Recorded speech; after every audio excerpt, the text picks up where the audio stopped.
Yeah, well, I'd say that Spellstorm Miniatures has definitely become a group of friends to us at this Yes. point.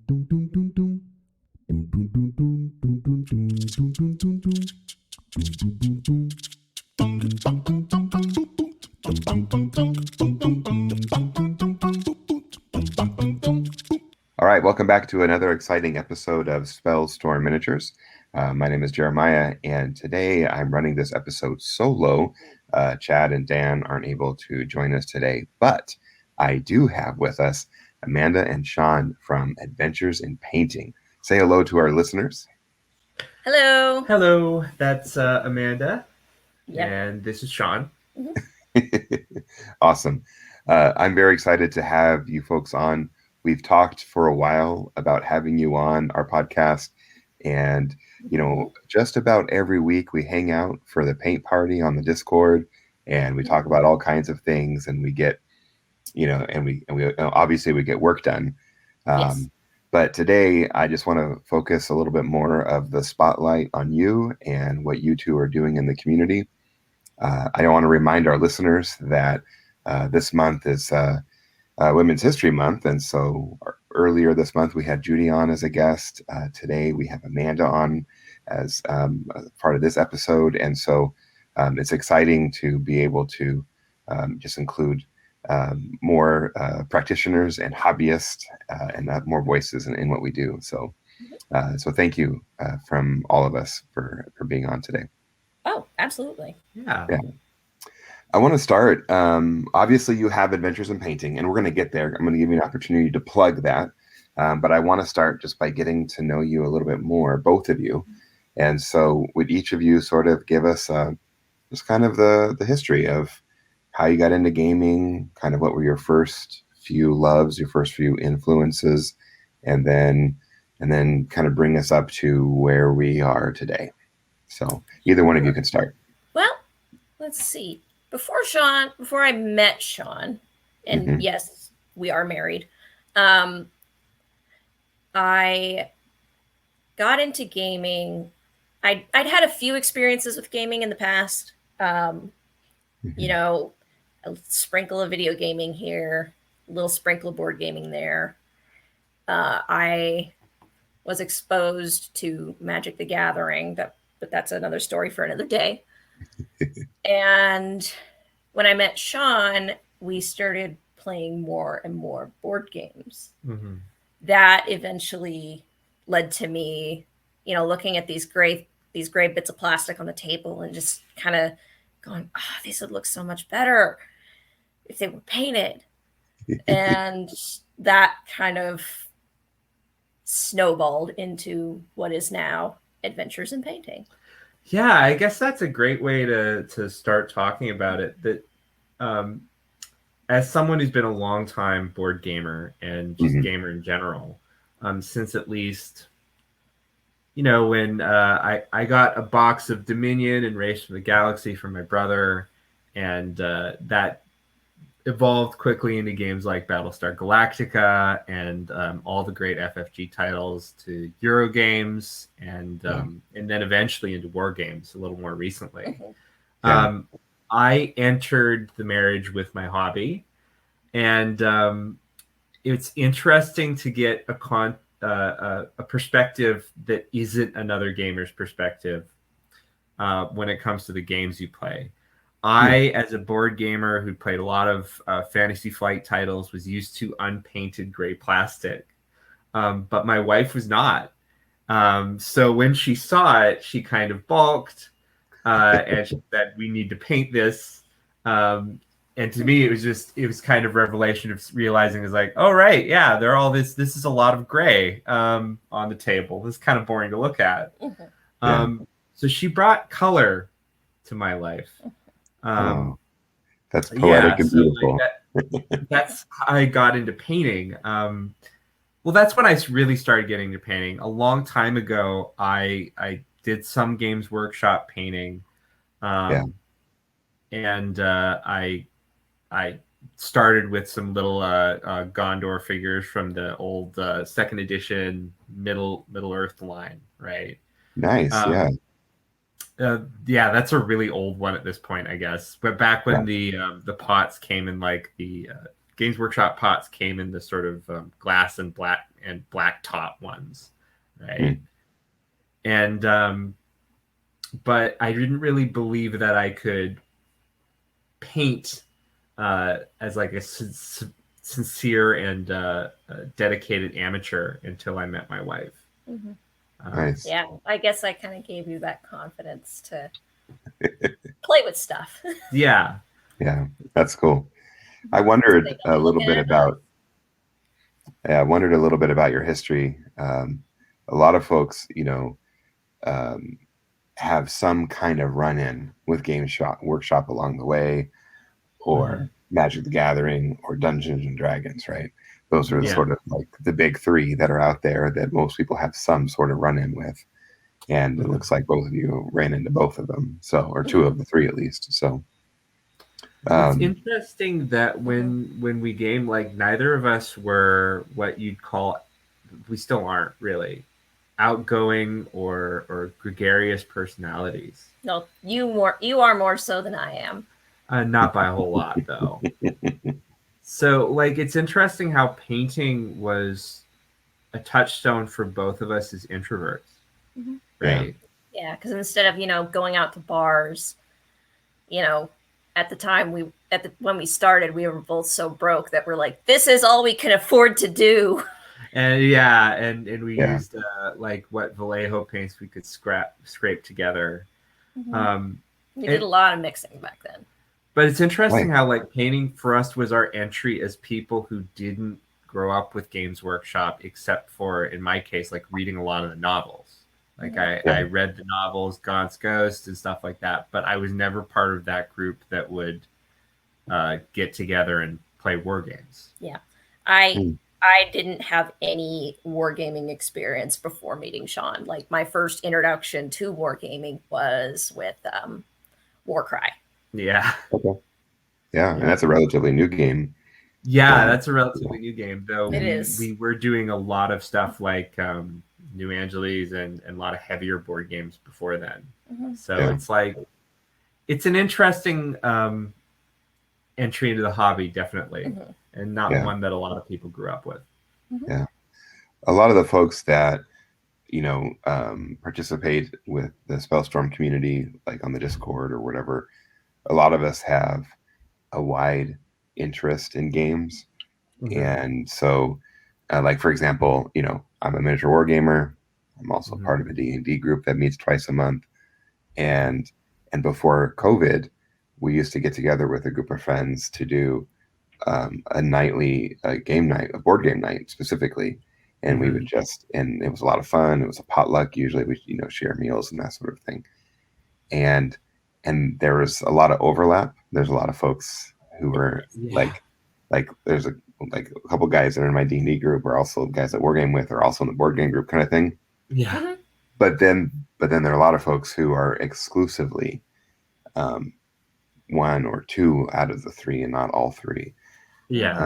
As you guys have gone deeper into the hobby, what sort of similarities and what sort of things have you found about wargame that you appreciate? What sort of what things about war games you haven't quite grasped yet, or maybe kind of hold you at bay from really diving in deeper? Because a lot of us wargamers would look at Warcry and call it a light war game. You know what I mean? Yeah. So, yeah, and we've played heavier war games since then. And I think I've always been sort of familiar with wargaming and its history just because I was heavily plugged into Board Game Geek and stuff like that, which includes war games. So I'm aware, for example, of the campaign for North Africa, the infamous sort of multi-hour roll dice to see how much pasta your Italian troops get games, the Chits and Counters games. I was around for when War Machine was still is pretty popular in our area relative to the rest of the country, but when it was at its height. But Yeah, I think that the similarities I see between all these different genres are more settling into what works and what doesn't. What generally holds together is an accessible experience and what doesn't. Okay. A lot You of want to flesh the into that? Yeah, flesh that out a Yeah, little bit. so Yeah. like for example, I'd say that my wife's experience with Warcry versus Kill Team is a great example of how like war games and board games have kind of evolved. Yeah.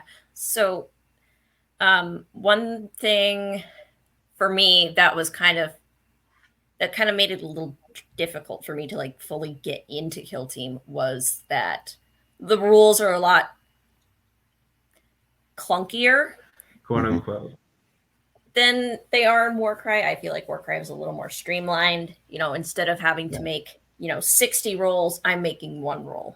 Well, Right. it's Kill Team is more of a traditional war game that has kind of like the die and chart system, right? You roll dice, and then you immediately go to consult a chart, which basically at any point where you have to keep track of row and column, I call that pretty much a chart game. So Wings of Glory and like X-Wing and stuff like that, on the other hand, is blurring that line between board gaming, which relies more heavily on iconography, accessibility, a certain gameplay loop, uh, and streamlining stuff for what's considered the optimum experience, than something like Kill Team. So Warcry, you have one roll to hit and stuff like that, and Kill Team, you have three wound, hit, save, right? Which is more of a traditional wargaming approach. But I do think that wargaming informs board gaming in that, in terms of production and verisimilitude and feeling present in the actual game. So what you'll see in a lot more board games nowadays is scenery, terrain, not just the sculpted miniatures, but that sense of space. So games like Gotham City Chronicles, or even stuff like Blood Rage, where you get this idea that it's not just about the rules; it's also about immersion, right? And wargaming has done a great job with immersion and transforming the idea of like what games can be, right, between different rule sets. Right. I want to go back to that idea of iconography. Mm-hmm. That's one of the things that's very interesting to me. Like, for example, a lot of more complex games tend to be keyword driven. Like there would be a term, and that term represents this this thing happening or this specific scenario. Like this thing happens based on this rule, right? Mm-hmm. And we're running into that with Magic, as my boys and I've been playing Commander, and this thing does this, and oh, okay, I didn't know that. But one of the things that I really like about Warcry specifically is when you get the card pack for, well, I don't have the new book yet. I just have the old card pack for my Warband. Yeah. There's no words. Yeah. It's just a picture. It's like, completely language independent. Yes. Yeah. And I found that brilliant. Well, that's actually something in board games that's been a huge trend. As far back as like I mentioned, Race for the Galaxy being one of my first what I'd call serious board games. Yeah. Race for the Galaxy is almost entirely communicated through symbols. In fact, arguably too many symbols. The game got a lot of discussion at the time for like being inscrutable and difficult to teach because all of the symbols were just hard to communicate to new players. But what they found is the more you played, is a relatively short game, like 25 to 40 minutes, right? Then you could look at a card and immediately infer what was going on, and the game would actually speed up significantly. Like, so you could get an experienced game of Race for the Galaxy, which at first would take 42 minutes to an hour, into about 15 to 20 minutes. Wow. And I think that really brought into stark relief the idea of depth versus complexity and the Mhm. way people process information. Um, that iconography can, in many ways, bridge the gap between short-term and long-term memory, Mm. and stuff like that. That makes games accessible and easier to play. So Um, I have two questions for you now. Mhm. yeah, Uh, One question that's burning is, have you heard of Raf Koster? no, I have Mm-mm. not. Okay. You need to put this on your reading list.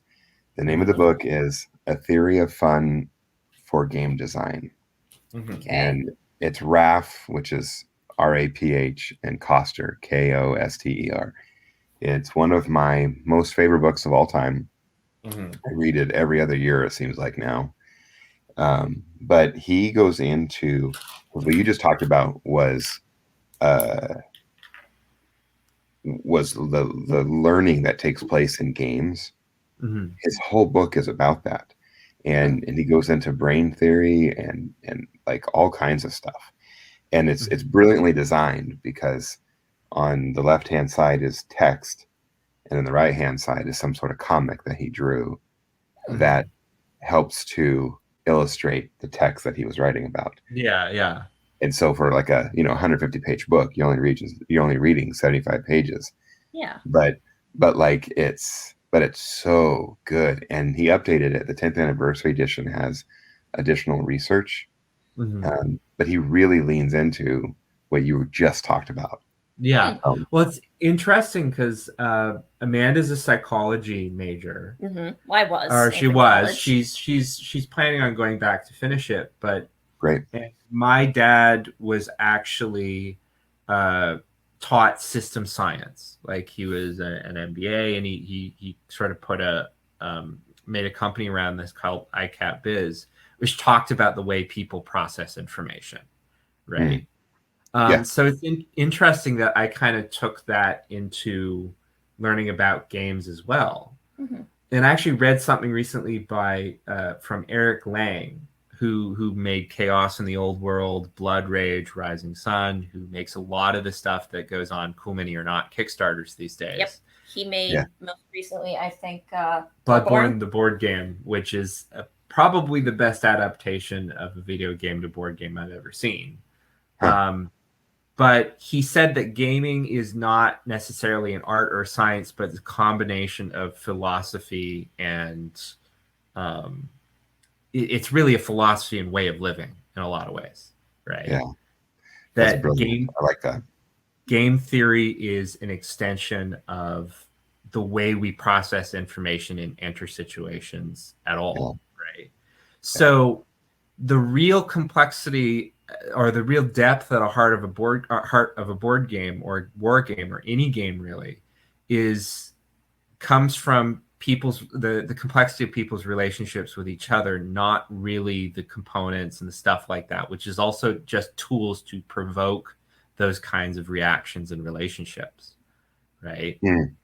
I don't know, that sounds like a lot of word salad now that I'm thinking about it, but Well, okay, so immediately what came to my mind was the whole concept in the before times of showing up to a game store with your game, whatever game it is, and asking a perfect stranger to play your game with you.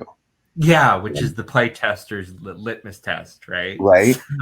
But you have there's a whole series of I don't know what to call them, but like of just decision points of Yes. who you ask and where you're going to sit and what side of the table and like Yeah. and you end up and you have to agree on so much in order to make this one experience happen. Mm-hmm. And then and then if there's some disagreement along the way, how does the disagreement get resolved? Yeah. Mm-hmm. And I mean this is exactly what's happening. Is that right? Yeah, yeah, yeah. And people are what games really do is they slow down those interactions and Yeah. examine them. People examine them in detail, in very sharp, crystalline detail. So like we were talking about Amanda was actually did a lot of her site courses on stuff like cults and things like that. And for example, the Stanford experiment. Yes, the Stanford Prison Experiment. And we hit upon the idea is like basically it's an examination of game theory, really, and when you get down to it, that these intellectual games that people play with each other are a way of examining our relationships when they aren't going on autopilot, right? So for a game of Secret, let's maybe Secret Hitler isn't the best example to bring up on a family friendly show. Maybe. I don't know. I'm sure a lot of our listeners have played it. But Secret Hitler is a game where you kind of you embed one person who's supposed to be the dictator, and then a group of sympathizers, and people go around voting enacting policies that are either to one group or the other. And one group is secretly trying to put in power their one dictator figure that's determined by cards at the beginning of the game.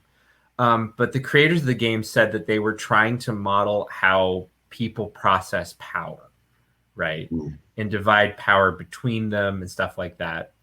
All of which we enacted on a world stage countless times. Right. But gaming is really an instinctual thing. Everybody participates in it on one level.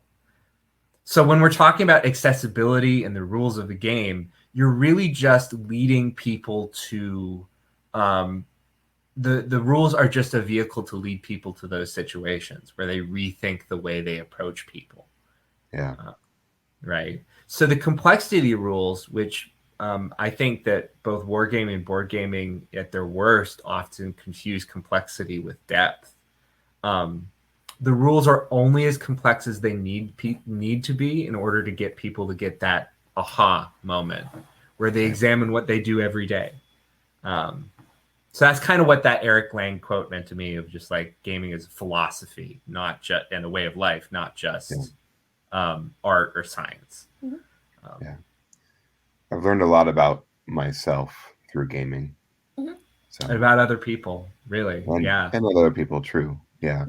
My son, my oldest son, there's a talking head that he likes to listen to and read his books about, and he talks about the different mirrors that exist, and like one is like, like the physical mirror that where you actually see yourself, and I can never remember what the second mirror is, but the third mirror is your writing, and so like people who like journal and stuff like that.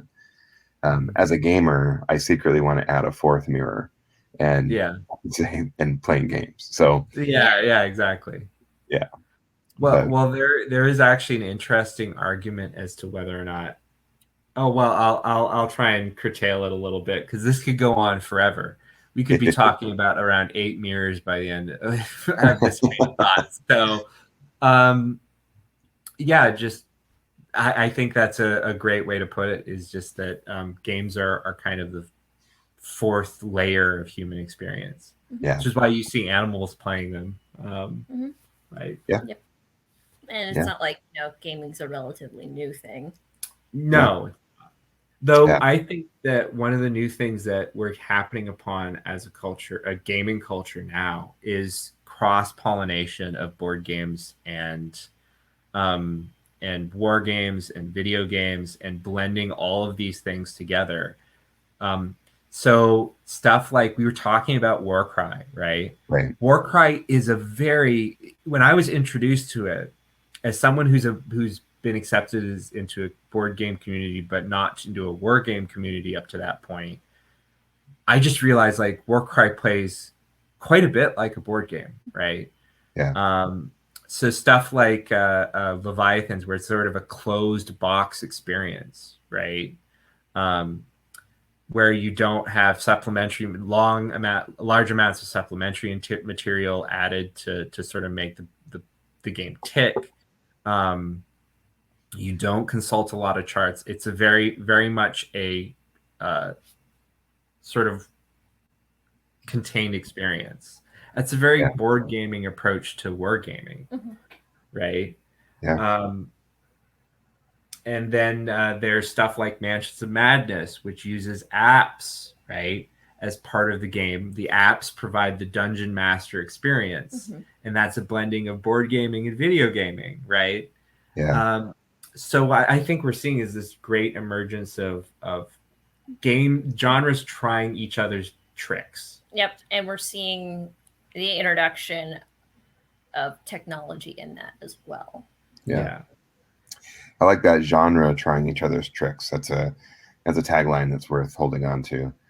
Yeah, so I think in both, all the genres, there would be the proverbial grognard who who don't like certain things. Like, for example, we talked about iconography earlier. One of the grognardy perspectives on war games is proprietary dice. And they're like, no, just give me a regular G6. And where a game designer is trying to bring out something, a new element to their game, and so they design proprietary dice to perform that function, doesn't necessarily mean that it's bad right away. I don't think we should write it off right away. So because one of the things that dice do is the most basic thing that proprietary dice do is that they modify the odds of the game, right? Right. So the percentage odds of anything in the game happening. But more importantly, they cut down on the amount of intellectual load that a player has to undergo in order to learn and play the game at a high level. Yeah. Right? So I don't know if you know, like, one of the golden rules of user interfaces is like as few clicks to do anything as possible. Right. Right. I don't know if that's a golden rule, but as a consumer, I like simple websites. Well, it is generally speaking a rule that if you're designing a user interface, it's like as few clicks as possible to do what you need to do. Yeah. Proprietary dice can do that, right? So instead of looking at the dice result of a 4 and then having to consult a chart to see what it could possibly mean, the context is loaded right into the dice. Yeah. Right. Right. And then that shortcuts that for you. So, I mean, your experiences with Warcry versus Kill Team, sweetie, right, have kind of been like that. Yeah. So, anyway. Yeah. I think one of the things, I want to transition maybe a little bit and get more into your guys' story a little bit. It's not all of us are married to someone who shares our same interest. Yeah. Like for me, when I have a paint night, my wife is usually crocheting or something, or she makes cards. She does what's that, scrapbooking, I guess. And so we can sit at the same table, and we take up both our own half of the table and do our own thing. But what's it like for you guys as you share space, share tools, share ideas? What's that like? Well, I mean, it's the whole painting thing has kind of gone from one tiny little rickety table in the living room to now we have an entire study with 2 separate desks where we can each work and we can bounce ideas off of each other. So I think really the only thing that drives me crazy is like when I have certain paints or when I'm sitting at my normal desk and Sean will be like, can you pass me X paint like every 5 minutes? It's like, no, get up and get it yourself. Oh yeah. It's kind of like you get the office cubicle syndrome. Like, we drive each other crazy in a good way. But at the same time, we get those moments where we're really excited to show somebody something, and it keeps us going at those times when we really want to quit. Really, to be able to look over and see at least one person who has the same skill level as us, who is interested in what we're doing. Basically, we're our first audience, right? Yeah. And a sympathetic audience, and a constructive audience, and a knowledgeable audience. And that is hard to find anywhere, much less to be blessed with as a spouse. Yeah. Yeah, and I'm not gonna lie, running a business is hard. we're not But- 100% great at it yet. No, we're still like stumbling through it. Yeah. Yeah. We've gotten advice and a lot of help. Mhm. We've been supported by friends and family. But this really started as me working at a game store and painting up a Warcry display Mhm. for the store. That was our Right. very first commission, actually. Yeah, because before that, like, I was working as a medical scribe, and I worked miserable hours of like Yeah. 1 to 10 for 10.25 an hour. Mhm. So like next to no money, and when I got home, I just needed something to do, so I painted. Yeah. And I'd often paint with my insomnia into like the wee hours in the morning. Yep, and I was working graveyards at the time, so that kind of provided the perfect opportunity for me to actually like play around with colors and things like that because I try to stay up with you. yeah, you would try to stay up with me. Yeah. And I work my old shift. I still work there. I used to work from 11 o'clock at night to 7 in the morning. Yeah, that's And- rough. Yeah. To do my entire job would take about 3, maximum 4 hours. So, you'd have So all those I hours- had- yeah. I had like half of my shift to just kind of sit there and do nothing. Or I could Okay. do something creative with it. And me being the puppy dog I am, I followed her, tried to stay up as late as I could, and tried to paint with her, Mhm. like we were in the same room together. Mhm. And I know that sounds schmaltzy and saccharine, but it's true. I was silly enough to do it. Yep. And we had so much to paint, like Zolkin, New Angeles, Mansions. Mansions of Madness, all of Mansions of Madness, Mhm. Desert Yeah. Wasteland Express, like all these games I'd gotten over the years with unpainted miniatures. We had lots to practice. To the point where I think our New Angeles box is probably really ugly because we pretty much used it to try out every paint line we could imagine on it. Mhm. So it looks completely incongruous at this point. Yeah. But yeah, I'm not even sure it looks good at all. I don't think it does. But I'm- So It's got a mesh of a lot of early stuff where we Yeah. weren't quite very good at it, and then a lot of newer stuff. okay. And I think that that's one of the biggest pieces of advice I have from that time period to give to anybody who's trying to paint is that it's really a case of like iterate. Just keep painting. Like if you have something that you didn't do well on one mini, apply it to the next one. Mhm. I read in a book by Malcolm Gladwell that 10,000 hours is like the mark of mastery. We had gotten to the point where we were painting probably every minute we were not using the work, we were painting. Late into the night. And that idea of just like keep painting and move on to the next one was way more satisfying than me trying endlessly to paint one figure. Mhm. Right. So if that's any advice I can give from that time, it's just keep painting and keep moving forward. Mhm. Because if you slow down, you'll be frustrated. But if you look back on like this amount of painted plastic, and you can see the journey you've taken from one mini to the next, it can be super satisfying.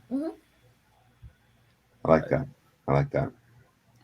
So, so Adventures in Painting, when did you decide that you would strike out on your own and make it a business? So I would have to say it happened right after we finished up that very first Warcry commission. Because we would hear people come into the store and compliment how good the minis looked and how impressive it was that we got them all painted, and we were like, we could do this. Yeah, I think that we just decided, we'll do it on the side to pick up some spare cash. Mhm. Yeah, that's initially kind of how it started out. So we made the Facebook page, and then I got the idea, well, let's teach people to paint. Yeah, Let's do some paint nights. Have people, bring a mini or buy a mini, because Sean was still working at the store at this time, and they can either paint it themselves, or we can give them tips to paint. Yeah, that's where it started, is kind of an extension of my working at a game store, which the game store was having some financial difficulties at the time. So I was just kind of, the whole team was putting together anything they could to try and pick up business. Mm-hmm. And one of the ones that stuck was paint night.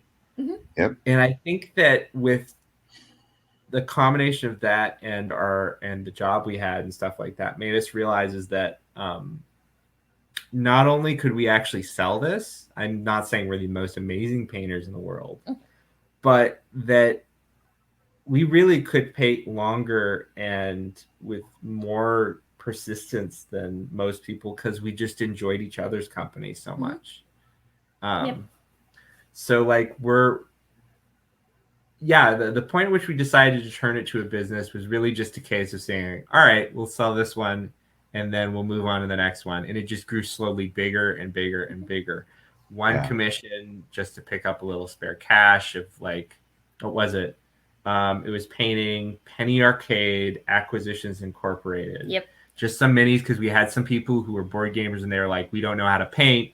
And we don't have the time to paint. We don't want to put forth the effort to paint. Therefore, I'll just pay you to paint. Yeah, they gave it to us.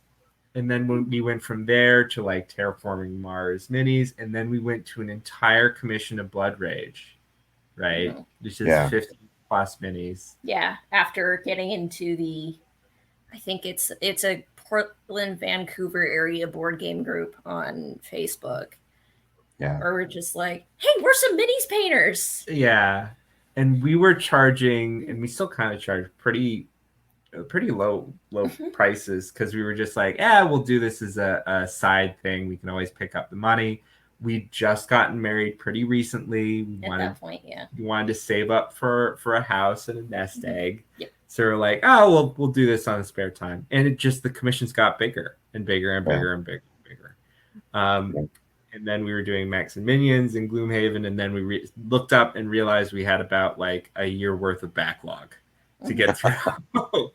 Yeah. Wow. So you kept saying yes, and even though you're completing them, more projects just kept coming. Yeah. And I think that we just went like, I think people find this valuable enough to pay for. I guess we can do this. Yeah. And so Sean's kind of been doing it full time for a little over a year now. Yeah. And Amanda is and I'm still a DSP, except I got moved to Swing Shift. Yeah. So now I actually get to talk to my clients. Mm-hmm. Nice. And I know that for me personally, I'd always had issues. For me, this has been like the perfect job in many ways, because like even though it's a lot of work, being able to see like to actually look at what you've done over the course of a day is fantastic. And if you're like me, who is kind of anxiety around people, and I think my wife does as well, being able to give them joy like this through something you made is so special. Yeah, really. It is. Yeah. And it's always fun to see the customer like post pictures of our stuff on Facebook and say how much they love it. That's the best. For us, we're a little anxious people. We have our own history, but we like people and we like making them happy, but we're also scared of people. Yes. Right. And this is the perfect outlet to be able to hand stuff as like, all right, we like you, but we'll be over here. We'll watch you play with them and enjoy vicariously through you. It's been great for us. Yeah. And you always get a sense of accomplishment every time you finish a commission. Yeah. Yeah. So like, finishing up Mechs versus Minions, it was like, whew, okay, I can breathe now. So Mechs vs. Minions is a game based on the Riot Games' League of Legends, right? It is so it's got 101 little minion figures, the guys that you see in the video game, right? And then 10 or so odd pre-painted minis. I think there's like 5 actually. Yeah. I think that we decided, oh, well, this is good enough to actually sell when we looked at pre-painted stuff and we saw what people were getting otherwise, right? Yeah. No offense to the pre-painted jobs, like, or anything like that, but they work on the time and budget they're given, right? Which isn't much. So like I think that people value their games and their experiences more than a pre-painted job allows sometimes. I think that the tradition of like painting and creating collector sets of games for stuff that you really love and care about. I mean, chess is a fantastic example of people putting their ingenuity and creativity into just the art of playing the game, right? What the pieces look like, the vast amount of craftsmanship put into all those sets. I think that transfers into other board games as well. I think people feel the same way about other games. Be that Moncala or Twilight Imperium 4th edition. So yeah, that's kind of where we live, right? Yeah. People who love to play and at the same time don't have the time to paint. Yep. I wanted to ask you about how you approach a new project. When someone asks you, hey, I have this board game or whatever that I want painted, how do you go through the decision-making process of what you're going to paint? Well, usually one of the first things that we ask is, do you have a specific color scheme in mind? Oh yeah, you always have to ask at the beginning of commission what they want. Right? Yeah, because sure, we could paint to box art, but for like a War Machine army, painting to box art may not be the best idea. So so if they say, I'll just go crazy with it. It's like, cool. So we usually find, examples of examples that other people have painted. And we see, okay, what works, what doesn't. We look at the box art. We look at it's interesting because that's not how I do it. It's how you do it. Yeah. I look at, Yeah, because you guys have 2 different styles, right? 2 different approaches. Yeah. Amanda likes to look at the proffered material, right? Which she has the dedication to basically look at other people's painted minis or variations of it for hours. For me personally, it's whatever. If I'm given carte blanche, if I'm given directions, I usually try and follow what I know about color theory, right? To produce something that's harmonious or gets the effect or emotion that I want to get across. But if I'm given carte blanche, sometimes it's about chasing what I've seen other artists do in various mediums at any point in time. So, for example, I put up some examples in our Discord chat, right, of a very lightly pink and yellow pastel mini. And that's because I have it right here, Lisboa, art from a board game designer called Ian O'Toole, who paints in very unusual light colors that you don't usually see in games of war or finance or anything like that. Yeah, because I mean, in like war games or big 4X games, the colors are usually pretty dark. They're very, very intense. And they're kind of meant to put you actually in the scene. Whereas, Lisboa, it's mostly like a theater of the mind type thing. It's part of it is a theater of the mind. Part of it is drawing on other art styles that are in sculpture and stuff like that. So when I went to Italy and stuff like that, I saw colors like I saw in Lisboa, right? When I saw friezes and sculptures in the Vatican, those are the colors they used: bright, sky-like almost, and less intense colors. So it's a combination of like that and nature and going out and seeing nature. It may sound pretentious, but I really don't think that miniatures art operates on that different a wavelength from regular art. I think that pop art uses a lot more popular images, but I do think that the inspirations can be the same and can be found anywhere. But I like to look at other art, right? Stuff in my past that has an emotional significance to me, right? So like Lisboa's whatever I've been playing recently, or in one case, I'm doing Kingdom Death. I look at Hieronymus Bosch paintings because when I look at Kingdom Death miniatures, I see the same kind of macabre figures in there. So I kind of use the same color palette because it evokes the same feeling in me and stuff like that. But Amanda's is a lot more scientific about it, which is an approach I also admire. Yeah. But also speaks a little bit to your personalities, right? Yeah. Because I was a creative writing student and a classics student at the University of Victoria in British Columbia in Canada. So I spent all day looking at black and red fired pottery and talking about that in my classics classes. My thesis was on African red slipware in Roman Africa, and the comparison with mainland Italian slipware trends. Right, it's a mouthful, but basically it just was a bunch of looking at pots and seeing whether or not their rims matched and stuff like that. But that art affected me.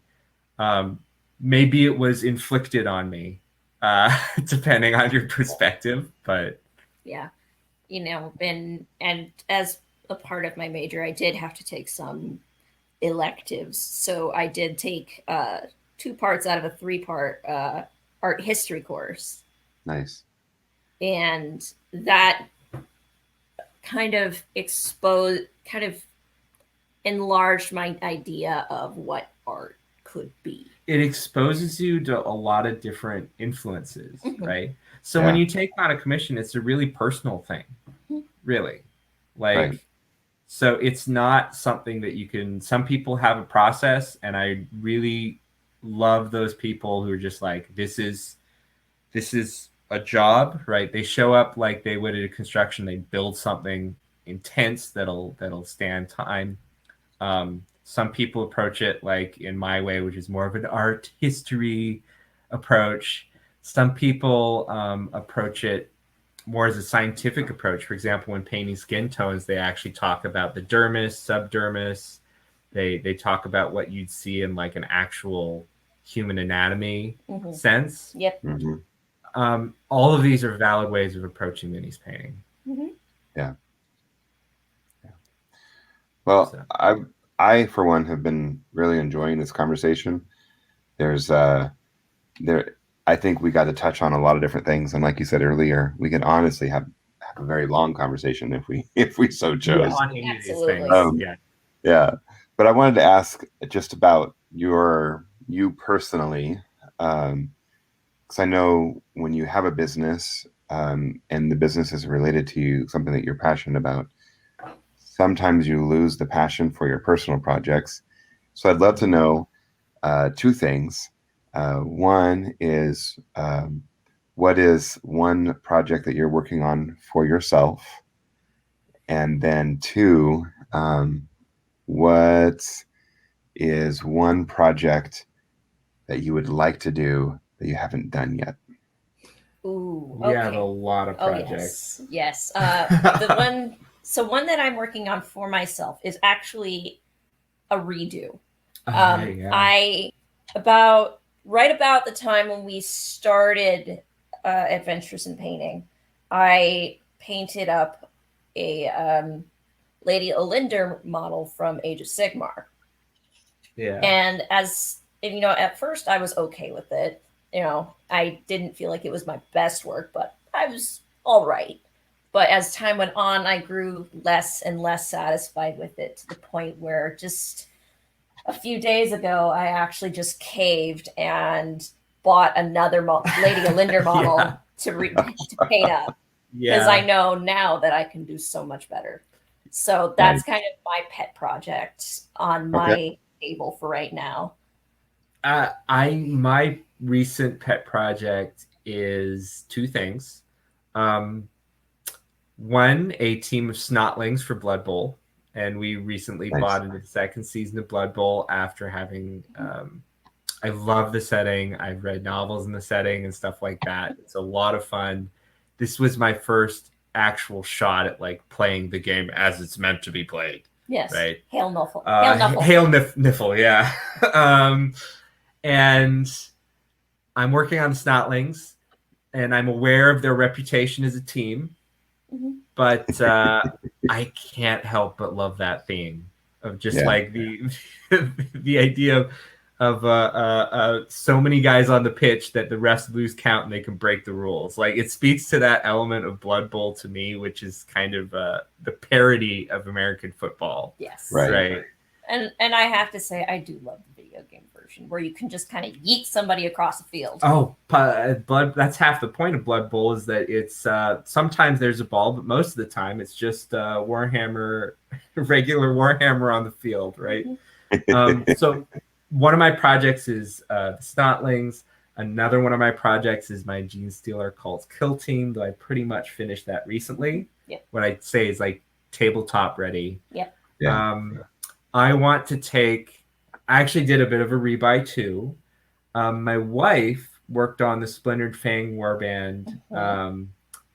And we have like pretty much every warband. Yep, for Warcry. But you worked on it as an experiment in contrast paints when they were first coming out. Yep, I did the particular warband.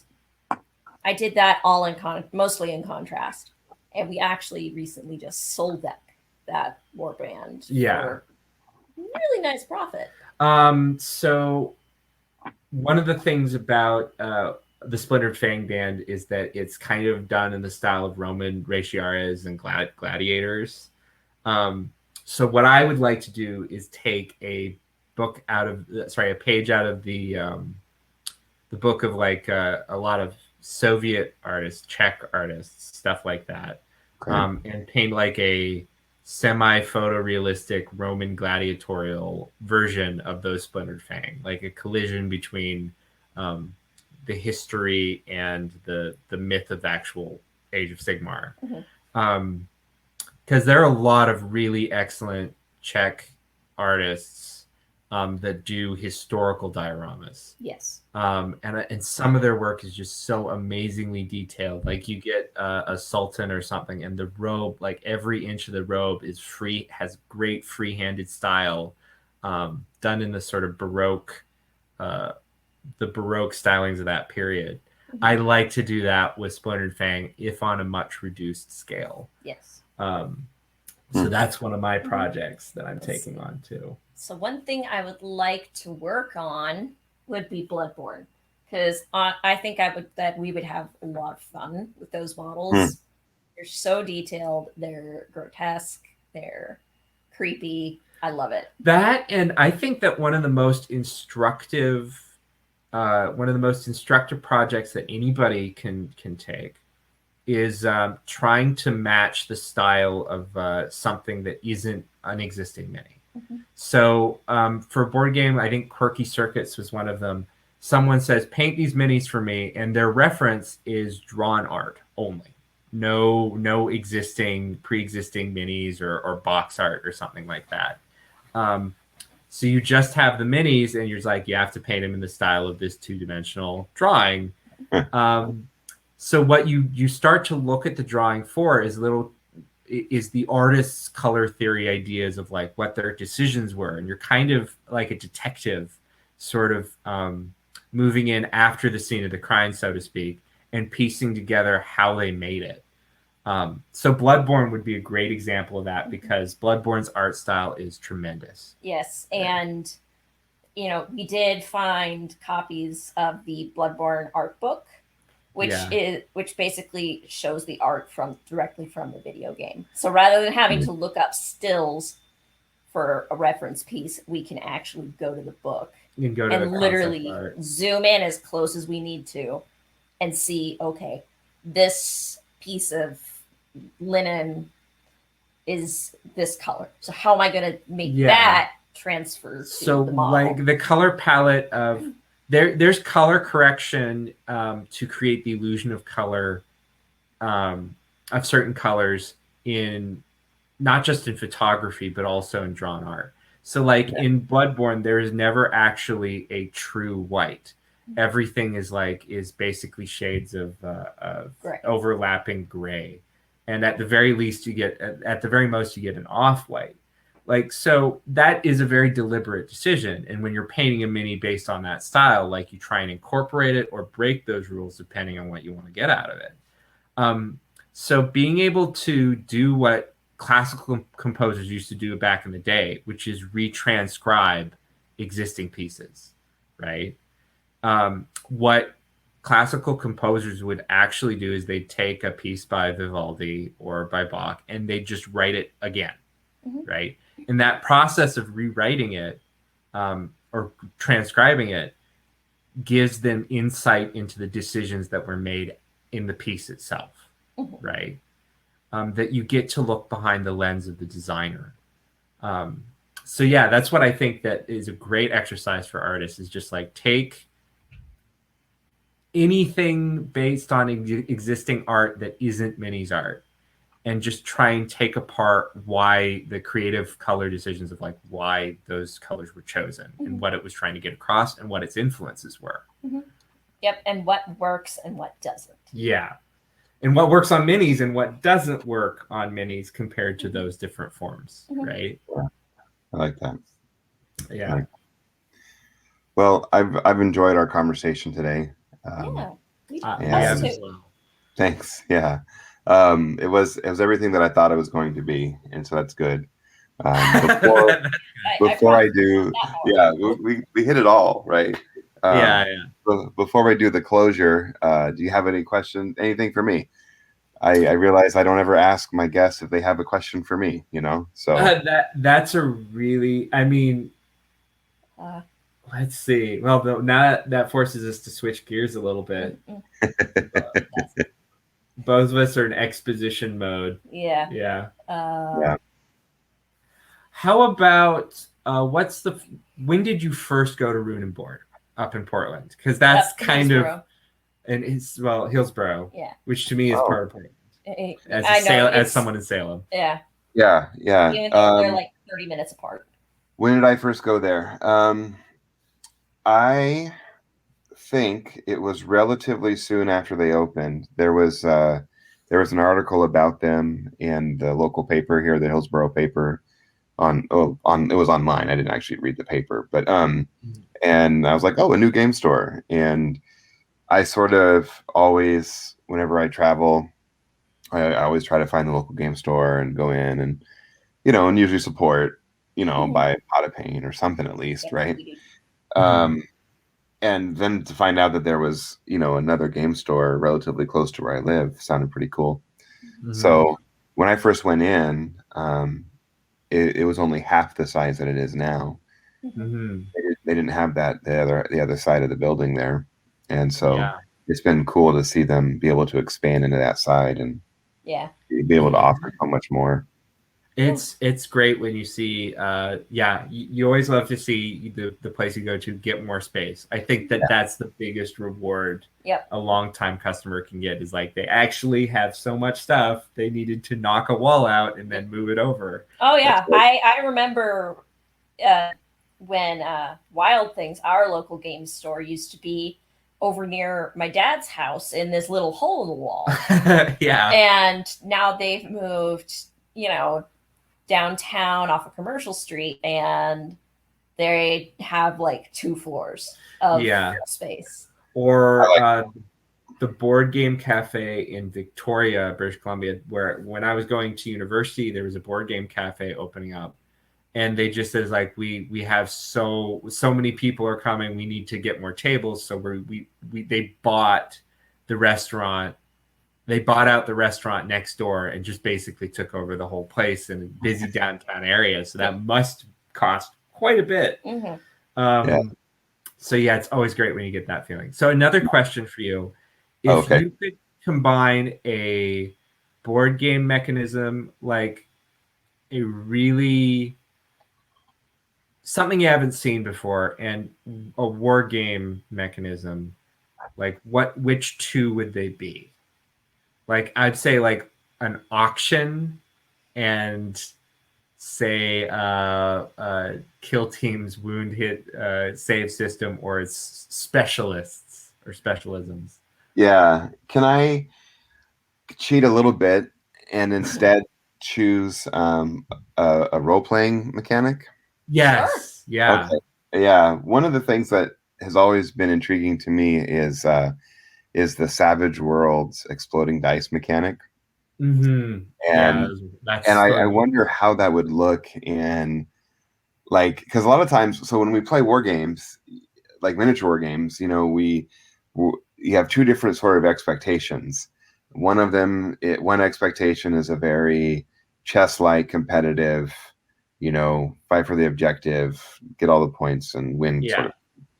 But then there are a whole host of other games that are rules light and advertise themselves as zany. And, you know, you mentioned Blood Bowl earlier today. And, and one of the things I love about Frostgrave too is how swingy it is.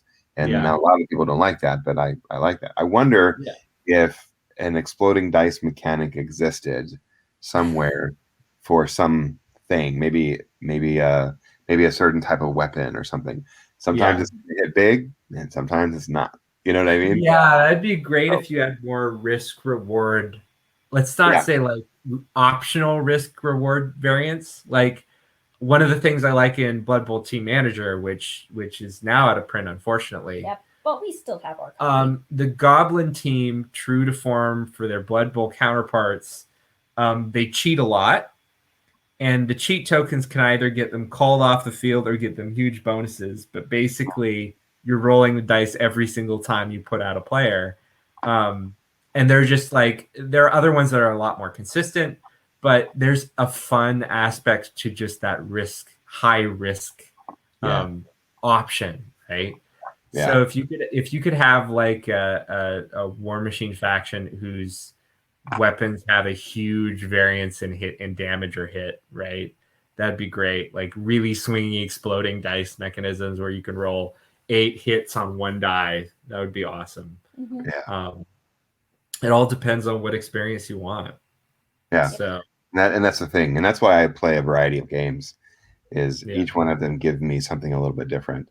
Yeah. Very few games are fully complete for me in terms of like what I want. There's a reason we have a literal wall of board games. Yeah. And war games. And well, our war games take up a closet. I think that again, that cross-pollination is a huge part of what's making the market today. Is there's more of a convergence of all these different forms of gaming than I've ever seen in my lifetime.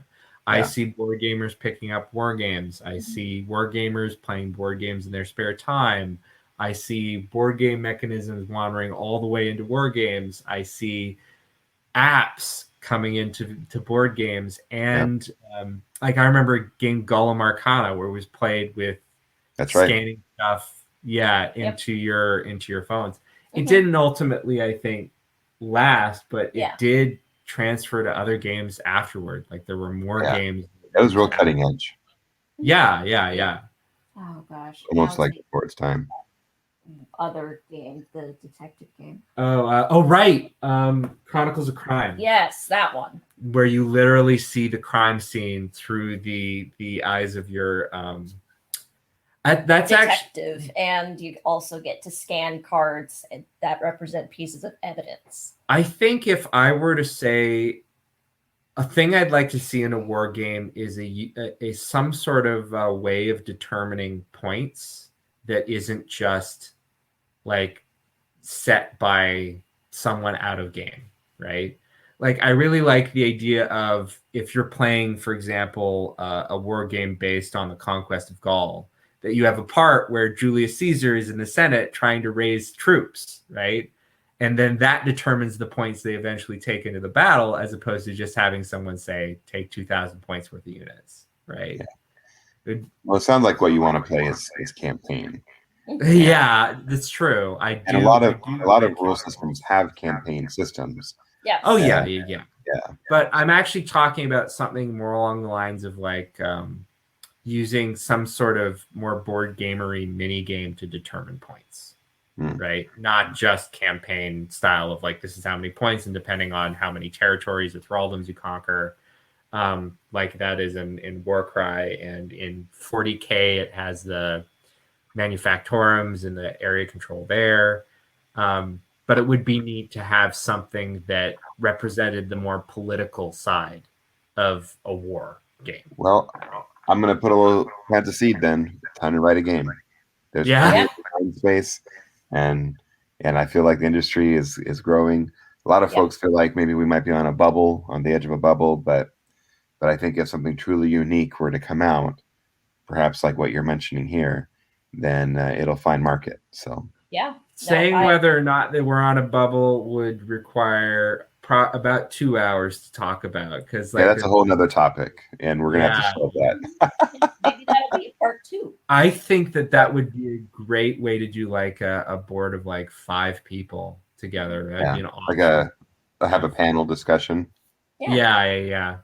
I like that. Like that's something we're all talking about, is like with stuff like Kickstarter's hitting millions of dollars and people starting to complain about not having room for the minis that they produce and all the add-ons and stuff like that.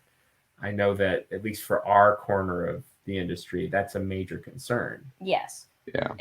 But also that overproduction of minis is kind of our bread and butter. That forms a lot of what it forms a lot of our business. Because like we got a commission for Kingdom Death Monster a while back with all of its billions of minis. We don't have to go into that today, like you mentioned. Of course. It's that's for another topic, but I want to thank you for being on today. I hope that all of our listeners found it entertaining and informative, and thought-provoking. If you want to connect with Amanda and Sean, I want to encourage you to hop over to their website, adventuresinpainting.com, and you'll find all kinds of information about what they're doing, what they're up to. They also happen to be in the Spellstorm Miniature Discord. And so if you want to connect with what me and Dan and Chad are up to, you can join our Discord. You can find all the links for us at spellstormminiatures.com. Thank you very much for having us on. Thank you. It's been great. Last thing is that the website is a bit under construction. Yes. So however, it does contain links to our Facebook and our Instagram, which are much more fleshed out at this point. Yes, we are much easier to reach through those channels. So. Bum, bum, bum, bum.